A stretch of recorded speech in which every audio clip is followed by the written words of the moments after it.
There are 7 stitches left on the needle. I start by knitting 2. The next few steps are repeated 3 times. You return 2 stitches to the left needle, then you knit 1, slip 1, knit another 1, and pass the slip stitch over. That's the first repeat. I'll do it again.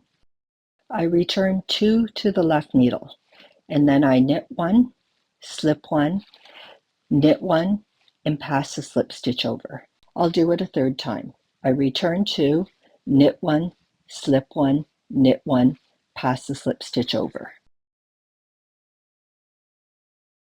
There are now 2 stitches on my right needle and 2 stitches on my left needle.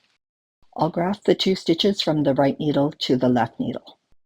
I'll pull my right needle out of my work and put the stitches back on the right needle in the reverse order. I now have a needle in front and one in back. I cut my yarn and put the yarn on a tapestry needle.